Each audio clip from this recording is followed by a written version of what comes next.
Bismillahirrahmanirrahim. Assalamualaikum warahmatullahi wabarakatuh. Alhamdulillahi rabbil alamin wa bihi nasta'in wa ala umurid dunya waddin wassalatu wassalamu ala asyrafil anbiya'i wal mursalin Sayyidina wa maulana Muhammadin wa ala alihi wa ashabihi ajma'in, amma ba'du. Engkang kawula hormati lan kawula mulyakaken para bapak, para ibu. Engkang kawula hormati lan kawula mulyakaken sahabat-sahabat Rijalul Ansor, sahabat-sahabat Ansor dan sahabat-sahabat Banser yang selalu kita banggakan. Niki kula spesial ngagem basa Indonesia mawon nggih. Biasane kalih tiang-tiang sepuh niku ngagem Jawa niku, Mas. Tapi keranten niki pemuda-pemuda Ansor, nuansanya niki rondok benten. Terus kula tak jajal ngagem basa Indonesia. Alhamdulillah, pada kesempatan malam hari ini kita masih diberikan kenikmatan, diberikan kekuatan, diberikan kerahmatan dan hidayah dari Allah Subhanahu wa taala, sehingga kita semua masih bisa berkumpul, bermuwajahah, thalabul ilmi, ngangsu kawruh dalam kondisi sehat walafiat, tidak ada suatu kendala dan halangan apapun. Kedua kalinya sholawat serta salam senantiasa kita haturkan kepada junjungan besar Nabi Muhammad sallallahu alaihi wasallam yang selalu menjadi inspirasi di dalam kehidupan kita dan selalu kita harapkan syafaatnya di yaumil qiyamah nanti. Para bapak, para ibu, para sahabat-sahabat Rijalul Ansor, Banser dan Ansor yang selalu saya muliakan dan saya banggakan, karena tradisi yang sudah berjalan di masjid ini, kita menggunakan ngaji kitab, Mas. Jadi malam ini saya akan melanjutkan kajian kitab Minhajul Arifin, dan nanti banyak hal yang bisa kita petik di dalam kehidupan kita, di dalam kita melakukan organisasi, di dalam kita membangun gerakan Ansor bersama-sama. Bismillahirrahmanirrahim. Qala al-muallif rahimahullahu ta'ala wa nafa'na bihi wa bi'ulumihi fid dharaini amin. Imamuhum al-qamarut tali' wa qaiduhum an-nurus sati', Sayyidul Mawali wal Arabi Muhammad bin Abdullah bin Abdul Mutallibi wa thamaratuz zakiyah minasyajaratil mubarakah.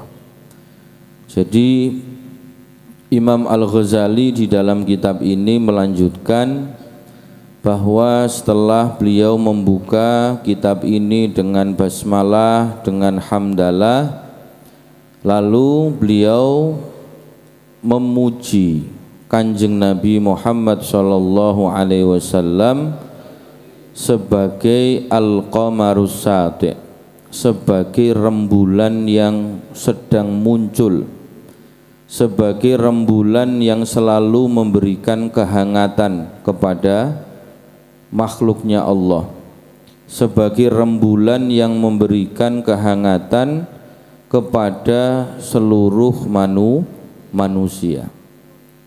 Dan Kanjeng Nabi Muhammad sallallahu alaihi wasallam itu digambarkan sebagai an-nurus sati', sebagai cahaya yang cemerlang, sebagai cahaya yang mencahayai. Karena itu kalau kita membaca sirah nabawiyah, membaca sejarah kehidupan Kanjeng Nabi Muhammad sallallahu alaihi wasallam, pada saat Kanjeng Nabi itu lahir, maka muncul banyak sinar di mana-mana, muncul banyak cahaya di mana-mana. Itu adalah sasmito. Kalau orang Jawa bilang namanya sasmito. Itu adalah tanda yang luar biasa bahwa setelah jahiliyah, setelah masa kegelapan umat manusia, karena jarak Kanjeng Nabi Muhammad dengan Nabiullah Isa alaihissalam itu ratusan tahun. Jadi ada masa fatrah, ada masa jeda antara era Nabiullah Isa alaihissalam sampai dengan Kanjeng Nabi Muhammad. Karena itu masa fatrah, masa jeda yang berlangsung selama ratusan tahun itu dianggap sebagai masa kegelapan bagi alam semesta. Karena tidak ada nabi atau belum ada nabi yang lahir di muka bumi ini. Dan kelahiran nabi ini digambarkan oleh Imam Al-Ghazali sebagai munculnya harapan, sebagai munculnya cahaya, sebagai munculnya pencerahan yang luar biasa yang akan diterima, yang akan dirasakan oleh seluruh makhluknya Allah. Oleh karena itu di dalam ayat Al-Quran, wa ma arsalnaka illa rahmatan lil alamin. Jadi Nabi Muhammad sallallahu alaihi wasallam itu diutus, diciptakan oleh Allah untuk membawa kerahmatan, untuk menebarkan kerahmatan kepada seluruh alam semesta. Maka ketika kita membaca sholawat kepada Kanjeng Nabi Muhammad sallallahu alaihi wasallam, yang pertama sholawat kita ini akan sampai kepada raganya Kanjeng Nabi. Yang kedua, sholawat kita ini akan sampai kepada ruhnya baginda Nabi. Yang ketiga, sholawat yang kita ucapkan ini akan sampai kepada seluruh makhluknya Allah. Kenapa bisa demikian? Karena Nur Muhammad itu artinya adalah wijining jagat, wiwitane jagat, awal mula penciptaan alam semesta itu adalah Nur Muhammad. Karena itu banyak ulama yang mengatakan Nur Muhammad itu maknanya adalah Abul Arwah, bapak dari seluruh ruh yang ada di jagat alam semesta ini. Ketika kita membaca sholawat di mana? Di sawah, berarti sama halnya kita mensolawati tanah. Kita mensolawati tanaman. Kita mensolawati air yang ada di dalam tanah. Kita mensolawati diri kita sendiri. Karena semua makhluk yang wujud yang ada di alam semesta ini semuanya memiliki ruh. Dan bapak dari seluruh ruh yang ada di dalam makhluk itu bersumber dari Nur Muhammad. Inilah yang dinamakan sebagai cahaya yang menerangi, cahaya yang menghidupi seluruh makhluknya Allah. Kanjeng Nabi Muhammad SAW adalah tuan dari seluruh golongan umat manusia. apakah dia dari bangsa Arab maupun dia dari non-Arab. Dan Kanjeng Nabi Muhammad adalah putra dari Abdullah, putra dari Abdul Muthalib. Kalau kita kembali kepada sejarah dari Kanjeng Nabi Muhammad, ini sangat terkait dengan pergerakan Ansor. Jadi Kanjeng Nabi ketika membangun peradaban pertama kali di Madinah, peradaban itu apa? Peradaban itu adalah hidup yang al-uluwu wal irtifa', hidup yang tinggi, hidup yang penuh dengan kemuliaan, hidup yang penuh dengan martabat. Itu namanya peradaban. Hadarah itu lawan kata dari ziddul kharab. Jadi hidup yang mulia, hidup yang seimbang, hidup yang selaras, hidup yang bermartabat, hidup yang cukup, ini namanya hidup di dalam peradaban. Sebaliknya kehidupan yang kacau, yang morat-marit, yang rusak, yang terbengkalai, ini adalah lawan dari peradaban. Yang unik pada saat Kanjeng Nabi Muhammad datang di Madinah, siapa pertama kali yang menyambut kedatangan Nabi? Yang menyambut kedatangan Nabi adalah sahabat Ansor. Ansor itu maknanya adalah para penolong, orang-orang pertama penduduk Madinah yang membackup, yang menolong, yang membela, yang menjamin keamanan kehidupan Nabi ketika Nabi pertama kali hidup di Madinah. Oleh karena itu, pertama yang dilakukan oleh Kanjeng Nabi di Madinah adalah membangun masjid. Maka kalau kita kaitkan dengan teman-teman atau sahabat-sahabat Ansor, tugas pertama dari Ansor itu adalah harokah diniyah, membangun gerakan keagamaan.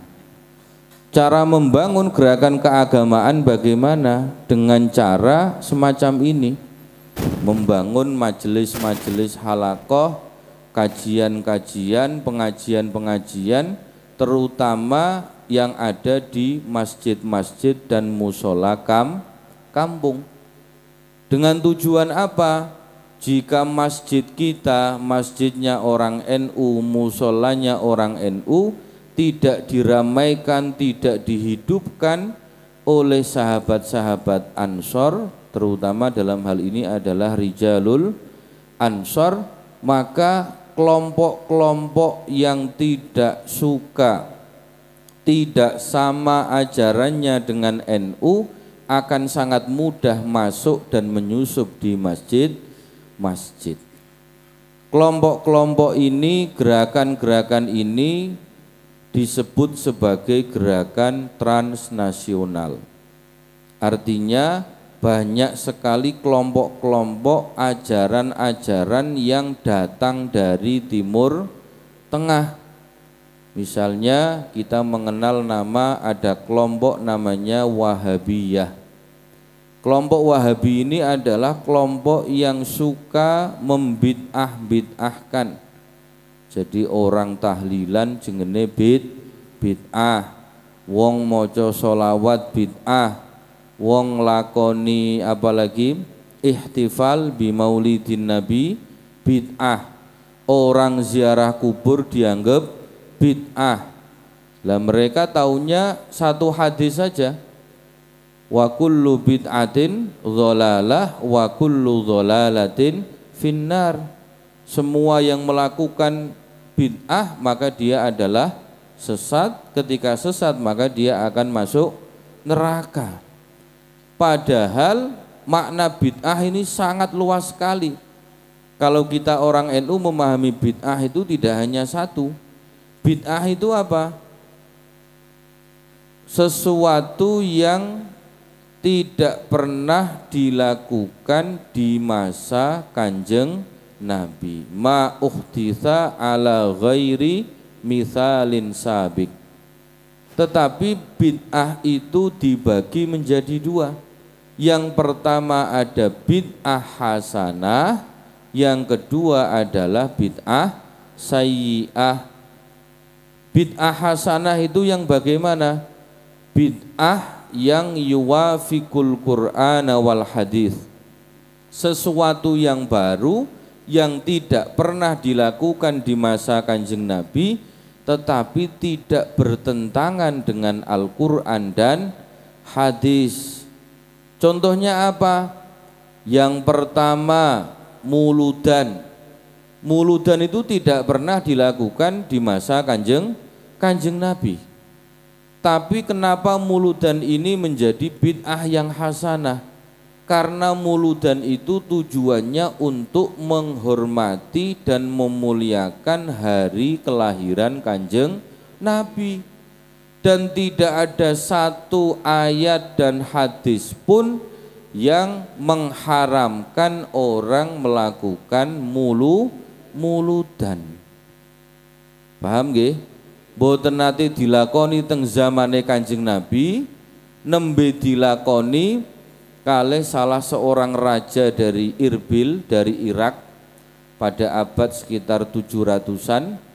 Niku enten rojo punya kerajaan besar, lalu beliau ini mengadakan ihtifal, mengadakan muludan dengan mengundang seluruh masyarakat, seluruh rakyat, menyembelih ratusan kambing, ratusan onta, ribuan ayam, mengundang para ulama, ahli fikih, ahli tasawuf, ahli tafsir, ahli hadis untuk berbondong-bondong datang ke istana. Inilah permulaan dari sejarah apa? Maulidin Nabi. Ini dijelaskan oleh Imam As-Suyuti dalam kitab Al-Maqsad Al-Asna. Terus Imam Suyuti itu menggambarkan kapan sejarah Maulid Nabi itu dilakukan. Ternyata semua ulama yang diundang itu tidak ada yang komplain, tidak ada yang tidak sepakat, tidak ada yang tidak setuju. Karena tidak ada dalil satupun yang melarang.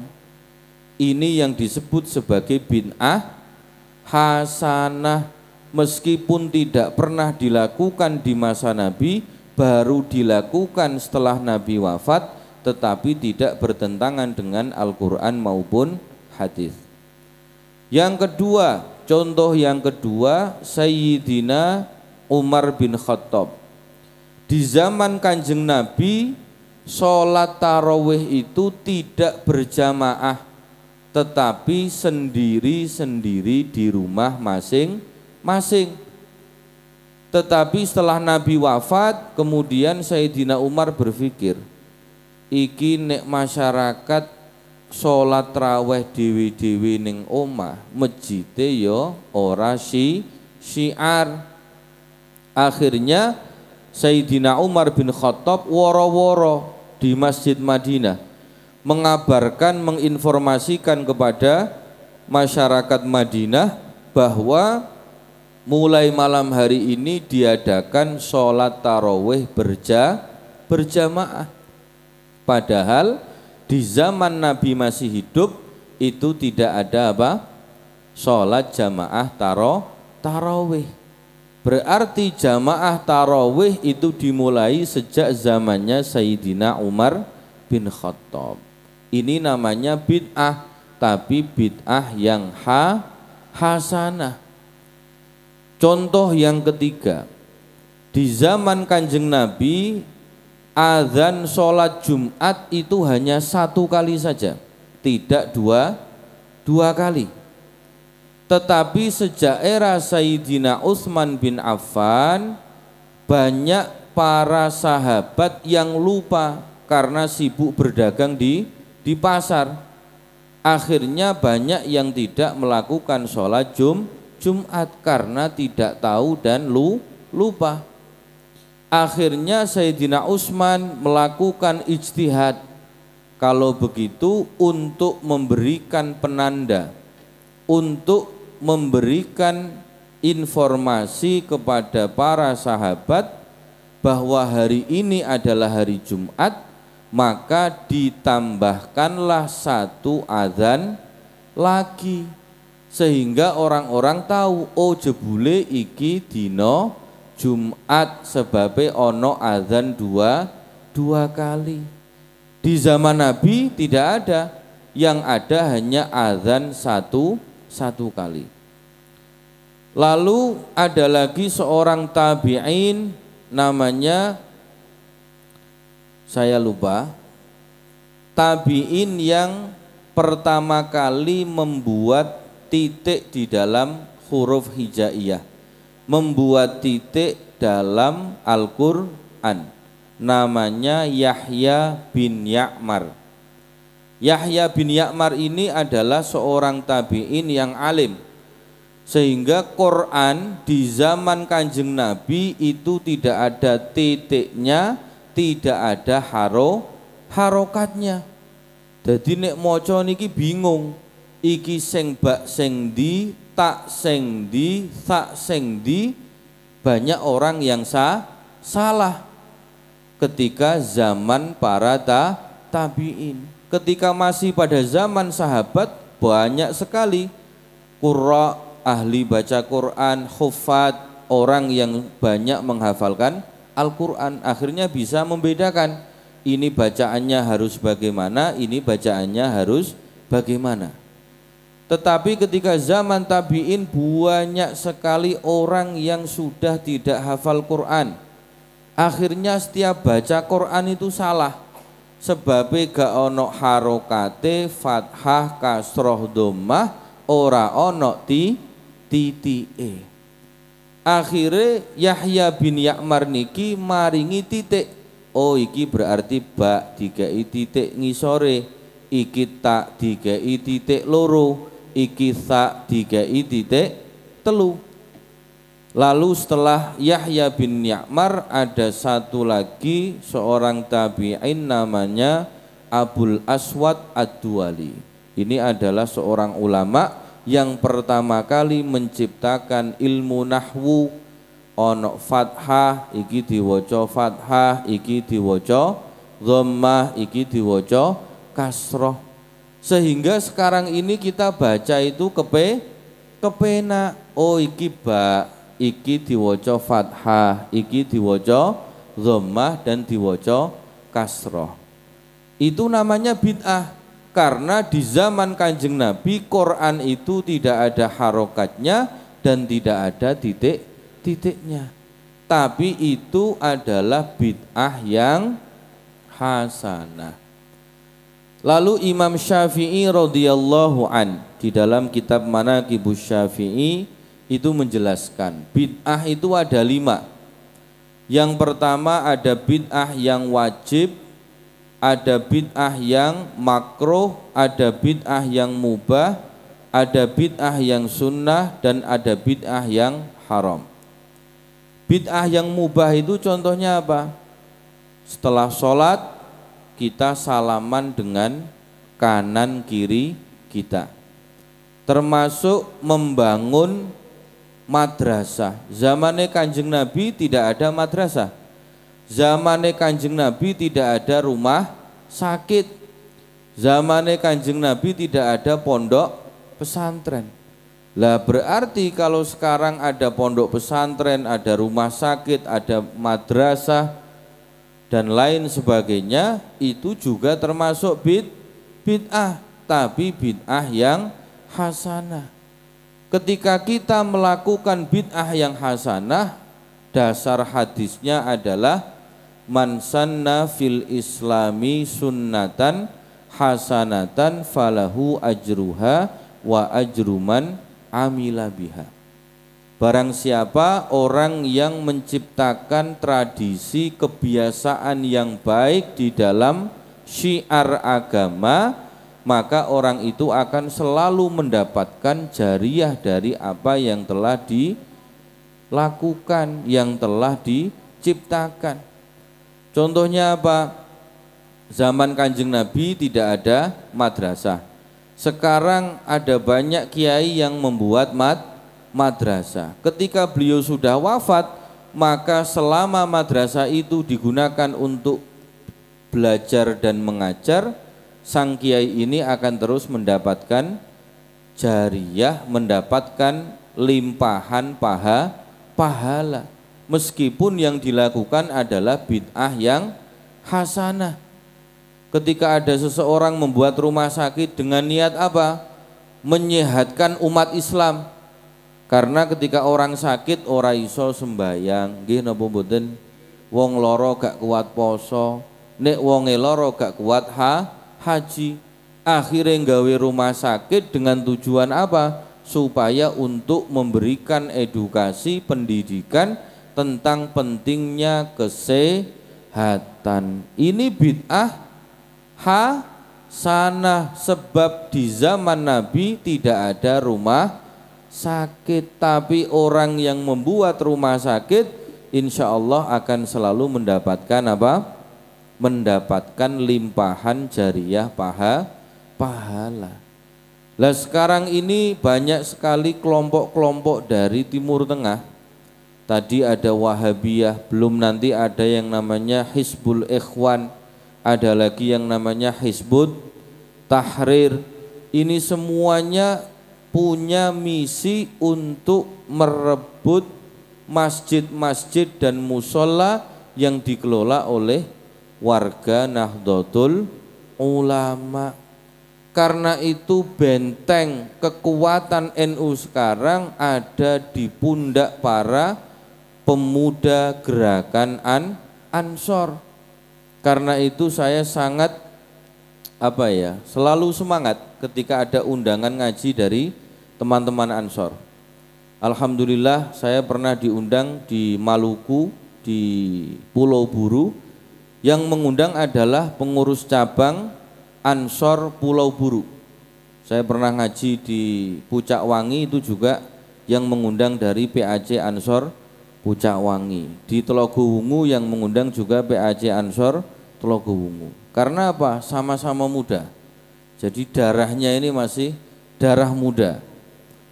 Maka tugas pertama gerakan pemuda Ansor, kalau kita mengacu pada sejarah bagaimana Nabi membangun sebuah peradaban di Madinah, itu adalah membangun yang namanya harokah diniyah, gerakan keagamaan dengan membentengi masjid-masjid NU melalui ngaji rutin. Paling boten selapanan sepindah. Lalu yang kedua, setelah Nabi membangun masjid, membangun gerakan keilmuan, gerakan keagamaan, Nabi membangun negara. Ini namanya harokah watoniyah, gerakan kebangsaan. Kenapa Nabi membangun negara Madinah? Itu bisa dibaca di dalam Piagam Madinah. Jadi Nabi itu membangun satu negara yang terkenal sebagai negara Madinah, Al-Wathiqah Al-Madaniyah. Nabi sebagai presiden, kemudian Nabi mengumpulkan seluruh suku yang hidup di Madinah dan juga mengumpulkan berbagai macam pemeluk agama. Jadi di zaman Nabi itu sudah banyak orang-orang yang agamanya beda-beda. Paling tidak di Madinah itu ada 3 agama besar. Yang pertama ada kelompok dari agama Islam, ada lagi dari kelompok Nasrani, ada lagi dari kelompok Yahudi.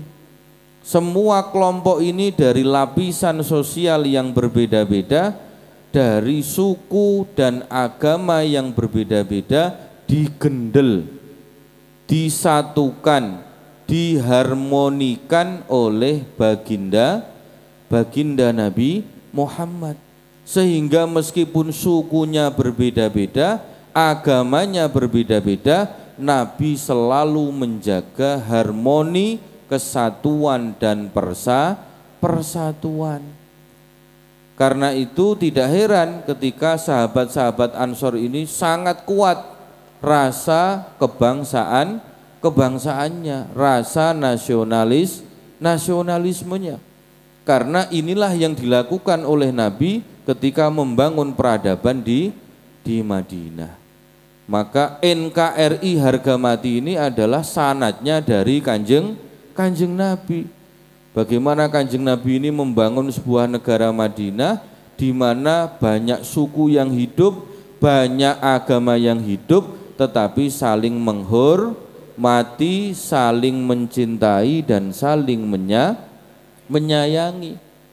Jelas secara akidah kita tegas, sing muslim ya muslim, sing non muslim ya non muslim, tetapi harmoni, saling menghormati, saling tepos liro, ini adalah akhlak yang diajarkan oleh Kanjeng Nabi. Karena itu tidak heran Mas, di Jugo ini kan ada dua agama, ada Muslim, Islam dan Buddha. Dan alhamdulillah sampai sekarang tidak pernah yang terjadi namanya konflik. Tidak pernah ada yang terjadi yang namanya huru hara, tidak pernah ada yang namanya saling gesekan. Semuanya bersatu, saling membantu, saling menghormati, tetapi menjaga akidah masing-masing. Terus jenengan mboten usah kuwatir Bu. Kanjeng Nabi niku riyen nggih uripe kalih tiang-tiang sing agamane macem-macem. Tapi yang penting rukun, saling menghormati dan tidak saling mengejek, tidak saling melecehkan, tidak saling menghina. Niki ajarannya Kanjeng Nabi, niki akhlaknya Kanjeng Nabi. Jadi gerakan atau harokah watoniyah adalah gerakan kebangsaan yang bisa kita tiru dari bagaimana Kanjeng Nabi membangun sebuah negara yang berlandaskan piagam Madinah. Lalu yang ketiga, karena namanya saja Gerakan Pemuda Ansor. Yang ketiga adalah setelah Nabi membangun negara, Kanjeng Nabi itu membangun masyarakat. Noto masyarakat, yo noto ekonomi. Jadi Nabi itu setelah membangun gerakan ilmu melalui masjid, membangun gerakan keagamaan, Nabi melanjutkan untuk membangun gerakan kebangsaan. Lalu yang ketiga adalah harokah ijtimaiyah wal iktisadiyah. Jadi gerakan yang ketiga apa? Adalah membangun gerakan sosial dan gerakan ekonomi. Bagaimana kemudian para sahabat-sahabat Ansor ini juga bisa mengembangkan potensi SDM-nya, kemudian juga membangun potensi ekonomi, karena pasar yang dibangun oleh Kanjeng Nabi itulah yang kemudian mampu menghidupi banyak hal. Muncul seorang tokoh, misalnya ada Abdurrahman bin Auf, seorang saudagar besar yang membackup, membiayai dakwahnya Nabi, yang membiayai perangnya Kanjeng Nabi, yang membiayai pembangunan masjid, yang banyak memberikan peluang-peluang usaha, peluang-peluang pekerjaan kepada sahabat-sahabat muhajirin, karena mampu membangun gerakan ekonomi. Jadi yang pertama membangun gerakan keagamaan dengan membentengi masjid-masjid kita. Yang kedua membangun gerakan nasionalisme kebangsaan dengan terus memupuk rasa cinta kita terhadap tanah dan air ini. Lalu yang ketiga, sebagai seorang pemuda, pemimpin sebagai gerakan pemuda Ansor, yang ketiga adalah bagaimana kita membangun gerakan sosial, gerakan pemuda dengan membangun sumber daya manusianya. membangun potensinya, membangun program-program yang bisa dijadikan sebagai tempat aktualisasi, tempat mewujudkan potensi-potensi dari para pemuda Ansor. Kalau ada sahabat-sahabat yang ahli di bidang marketing, ya kita arahkan untuk dipupuk. Kalau ada sahabat yang ahli di bidang pertanian, maka kita bisa mensupport bagaimana ada gerakan pertanian dari pemuda Ansor. Kalau ada pemuda Ansor yang punya skill, keterampilan di bidang peternakan, maka kita support supaya usahanya bisa berkembang dengan membangun jejaring antar organisasi Ansor, lintas ranting, lintas kecamatan, syukur-syukur bisa lintas kabupaten. Karena inilah yang menjadi harapan kita. Syubbanul yaum rijalul ghad. Ketika para pengurus ranting NU, MWC NU sampai di level PJNU sudah sepuh-sepuh, sudah saatnya uzur, saatnya pensiun, maka tidak ada kader lain kecuali adalah dari para pemuda Ansor. Karena itu ketika ada gerakan pendadaran, baik itu dikuatkan dari gerakan keagamaan, gerakan kebangsaan, gerakan sosial dan ekonominya, insya Allah ini akan menjadi menjadi jembatan emas bagi para kader Ansor untuk bisa melanjutkan kapal besar yang hari ini kita sebut sebagai Nahdlatul Ulama. Dan semua ini ada mata rantai sejarahnya. Semua ini juga dilakukan oleh Kanjeng Nabi Muhammad pada saat beliau membangun peradaban di Madinah. Lalu Imam Al-Ghazali mengatakan bahwa Kanjeng Nabi itu diibaratkan sebagai buah yang suci. Kenapa Nabi disebut sebagai buah yang suci? Karena Nur Muhammad ini adalah makhluk yang pertama kali diciptakan oleh Allah. Maka tidak heran ketika Nabiullah Adam alaihissalam itu diturunkan oleh Allah di bumi, lalu Nabi Adam melihat langit. Beliau kaget karena yang beliau lihat di langit itu adalah tulisan Asyhadu alla ilaha illallah wa asyhadu anna Muhammadar Rasulullah. Ada kata Muhammad di situ.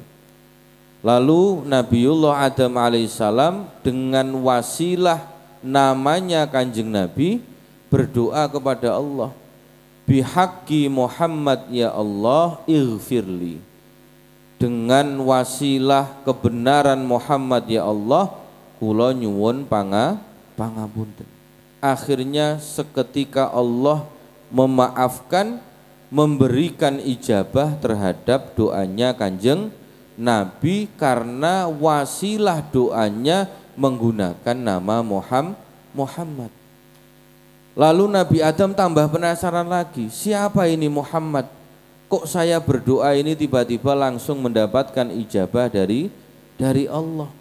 Lalu Allah menjawab lagi, laulahu ma khalaqtuka. Muhammad itu siapa? Muhammad itu kalau bukan karena Muhammad, maka aku tidak akan menciptakan langit dan bumi, tidak akan menciptakan surga dan neraka. Nah, inilah yang disebut sebagai Nur Muhammad. Maka buah dari Allah menciptakan langit, bumi, menciptakan surga, neraka, menciptakan nabi dan rasul, kalau itu diibaratkan sebagai sebuah pohon, maka tujuan utamanya buahnya adalah Kanjeng Nabi Muhammad. Karena Kanjeng Nabi Muhammadlah Allah menciptakan alam semesta. Dan ini dibuktikan lagi pada saat nanti pada masa pengadilan akhirat. Pada saat hari kiamat, Para nabi itu mengatakan nafsi nafsi, semuanya mikir awake dewe-dewe. Sebab apa?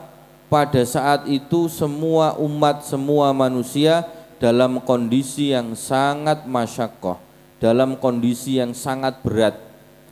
Para nabi tidak ada yang berani untuk matur kepada Gusti Allah, semuanya mengatakan nafsi, nafsi, nafsi, mikir awake dewe-dewe. Lalu Kanjeng Nabi Muhammad lah yang sowan sujud kepada Allah selama ratusan tahun. Lalu Allah ngendika, Kanjeng Nabi, irfa' ra'saka, wis angkato sujudmu.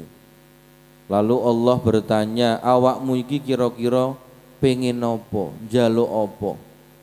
Lalu Kanjeng Nabi ngomong, ummati, ummati, ummati. Niki umat kita sedaya Gusti nembe masyaqqah, rekoso, nembe sami bingung. Sementara para nabi niku nafsi-nafsi, mikir awake dhewe-dhewe. Nah, karena doa dan sujudnya Kanjeng Nabi Muhammad SAW, maka Allah memberikan syafaat pertolongan yang kita kenal sebagai syafaatul uzma. Jadi ini adalah buah yang suci dari pohon yang berkah. Qala al-muallif rahimahullah, allati asluha at-tauhid wa far'uha at-taqwa.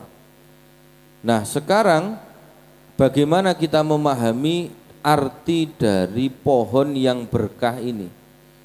Jadi pohon itu yang bisa menghidupkan adalah akar.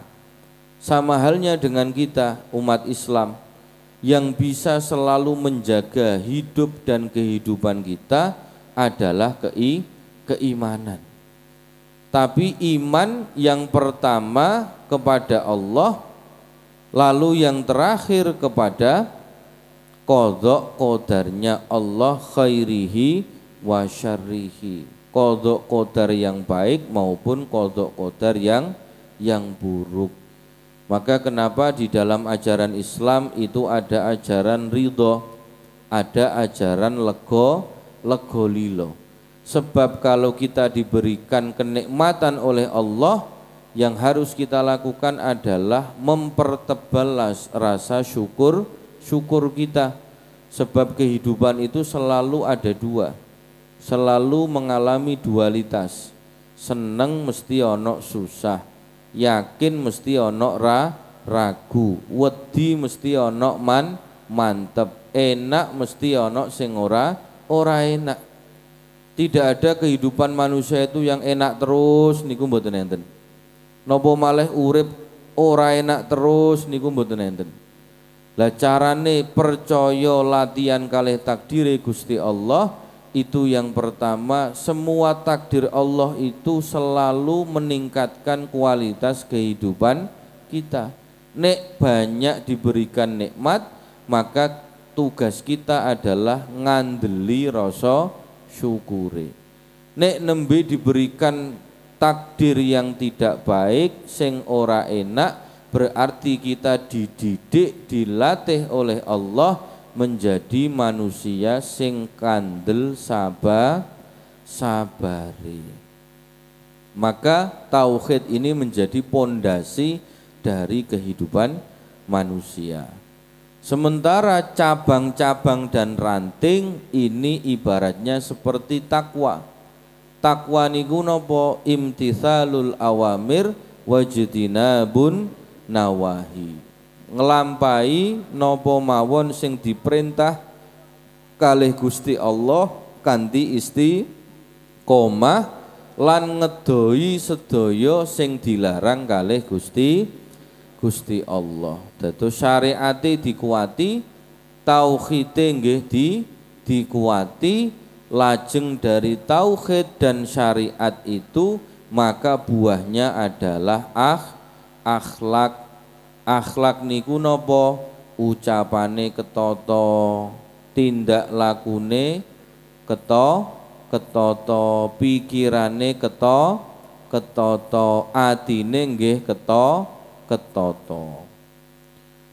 La syarqiyatin wala gharbiyatin yakadu zaituha yudhi'u walau lam tamsashu nar nurun ala nur yahdillahu linurihi may yasha wa yadribullahu al-amthala linnas wallahu bikulli syai'in alim. Jadi Kanjeng Nabi niku nggih diibaratkan sebagai nur, sebagai cahaya.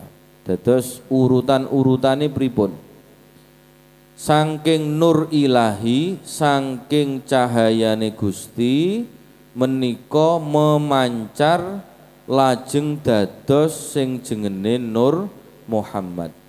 Saking Nur Muhammad, cahayane Muhammad lajeng dados sing jengene Nur Adami.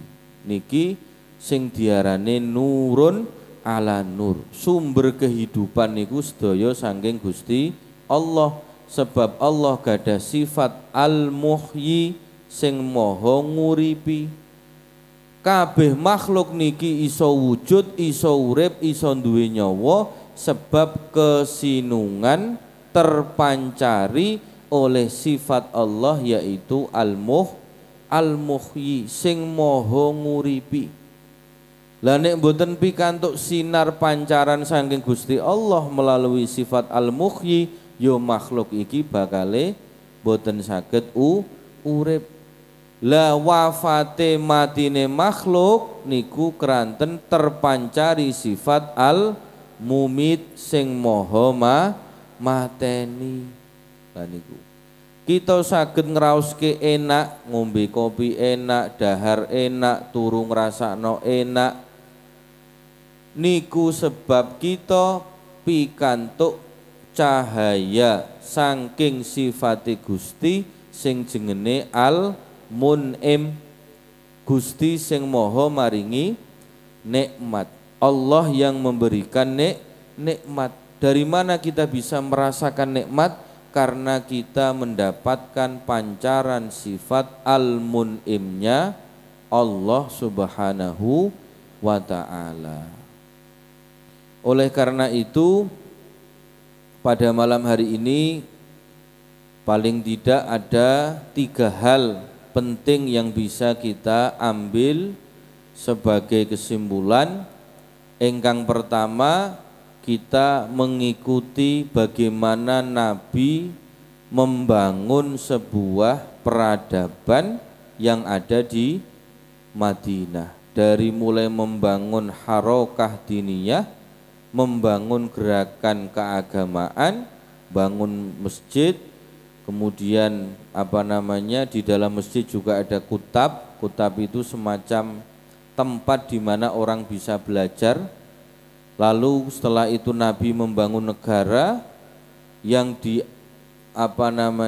dilandasi oleh kerukunan, kedamaian, tasamuh, toleransi, tawasud, moderasi, tawazun, keseimbangan, iktidal, tegak lurus. Lalu setelah itu Nabi membangun harokah ijtimaiyah wal iktisadiyah. Piye carane noto masyarakat, ngrukunno masyarakat, damekno masyarakat, membangun gerakan ekonomi kerakyatan sing potensi ning pasar bening pasar, sing potensi pertanian didorong, difasilitasi, diberikan pelatihan, yang potensinya di peternakan juga demikian, yang potensinya di UMKM juga dihidupkan, difasilitasi dan dilingkan, dihubungkan dengan jaringan dari sahabat-sahabat kita. Yang kedua, memuji Kanjeng Nabi dengan sholawat mawon niki berkahe luar biasa. Bahkan tenggene salah satu kitab ingkang dipun anggit kalih Mbah Bisri Mustafa. Mbah Bisri Mustafa niku sinten? Abai Gusmus niku gadah kitab Nyarahi Burdah. Beliau dalam kitab itu menjelaskan, barang siapa yang membaca yang menulis salah satu bait terutama bait pertama yang ada di dalam kitab Burdah. Amin tadzakkuri jironin bidhi salami mazaj tadam an jara min muklatin bidami. Niku nek ditulis tenggene cowek utawa ditulis tenggene piring, lajeng dikei banyu, terus diudek-udek, niku mangke banyune nek diunjukke tenggene sapi, sapine iso seger kuwarasan. Nek banyune dibuak tenggene sawah, tenggene sabin, insyaallah sabine saged subur. Nek diombekno ning nggone putra-putra sing randha angel kandhanane, insyaallah gampang dikandani. Lho niku dahsyate sholawat napa burdah sing isine muji Kanjeng Nabi. Mangke wonten melih tenggene bait yang keberapa nek pengen ketemu kalih Kanjeng Nabi tenggene ngipi niku nggih wonten bete sing kudune diwaca mulai barisak sampai turu. Sayange kula lali bete. Kapan-kapan diemutke nggih. Niku sedaya napa nandhake kitab Burdah, kitab sholawat mawon sing isine puji-pujian tenggene Kanjeng Nabi niku mawon manfaate luar biasa. Burdah niku bahkan tenggene kitab Mbah Bisri niku setiap bait niku enten fungsine, ben supaya selamat, ben supaya sehat, ben supaya iso ketemu kalih Kanjeng Nabi. Iki engko ditulis dicampur karo banyu, dideleh ning sawah, diombekno sapi, iso ndadekno subur, iso ndadekno seger kuwarasan. Niki sing jengene berkahe Kanjeng Nabi Muhammad. Niki sing jengene nurun ala nur. Meskipun Kanjeng Nabi pun wafat 1400 tahun yang lalu, tetapi bisa menghidupi, mencahayai kehidupan para umatnya. Mekaten mauidhah napa ngaji nggih kitab Minhajul Arifin yang bisa saya sampaikan. Mudah-mudahan kita selalu mendapatkan ridho dari Allah Subhanahu wa taala, dan semoga sahabat-sahabat Ansor selalu menjadi garda terdepan, menjadi benteng Aswaja, menjadi benteng NKRI, dan selalu menjadi pelopor gerakan-gerakan sosial dan ekonomi untuk membangun khaira ummah, untuk menjadikan umat kita menjadi umat yang terbaik. Monggo kita tutup kalih doa sareng-sareng bisirril Fatihah. A'udzu billahi minasyaitonir rajim. Bismillahirrahmanirrahim. Alhamdulillahi rabbil alamin arrahmanir rahim maliki yaumiddin. Iyyaka na'budu wa iyyaka nasta'in. Ihdinas siratal mustaqim. Siratal ladzina an'amta 'alaihim ghairil maghdubi 'alaihim waladdallin. Amin. Bismillahirrahmanirrahim. Allahumma rzuqna al-ikhlas wal istiqamata wa hubballahi wa hubba man ahabbah. Allahumma inna ala dzikrika wa syukrika wa husni ibadatik. Allahumma ya man huwa fi 'uluwika, ya man huwa fi 'ilmihi muhit, ya man huwa fi 'izzihi latif, ya man huwa fi majdihi munir, ya man huwa fi 'ata'ihi katsir. Allahumma akrimna minka bil fahmi wa akhrijna min dhulumatil wahmi warzuqna fahman nabiyyin wa hifdzal mursalin wa ilhamal malaikatil muqarrabin. Allahumma aftah lana futuhal arifin bihikmatika wanshur alaika wa dhakkir ma nasina ya dzal jalali wal ikram. Allahumma inna na'udzu bika min ilmin la yanfa' wa min qalbin la yakhsha' wa min nafsin la tashba' wa na'udzu bika min haula'il arba'. Allahumma afini fi badani, Allahumma afini fi sam'i, Allahumma afini fi basari. La ilaha illa anta subhanaka inni kuntu minadh dhalimin. Allahumma ij'al hayatana mamlu'atan bil barakati wal hasanat بالبركات والحسنات بالبركات والحسنات برحمتك يا أرحم الراحمين. وصلى الله على سيدنا محمد النبي الأمي وعلى آله وصحبه وبارك وسلم. سبحانك رب العزة عما يصفون وسلام على المرسلين والحمد لله رب العالمين. مولاي صل وسلم دائما أبدا على حبيبك خير الخلق كلهم. هو الحبيب الذي ترجى شفاعته لكل هول من الأهوال لمقتحم. يا رب بالمصطفى بلغ مقاصدنا واغفر لنا ما مضى يا واسع الكرم. يا أرحم الراحمين يا أرحم الراحمين يا أرحم الراحمين. فرج على المسlimin. Kira langkungipun nyuwun agungipun pangapunten. Wallahul muwaffiq ila aqwamit thoriq. Assalamualaikum warahmatullahi wabarakatuh. Waalaikumsalam warahmatullahi wabarakatuh.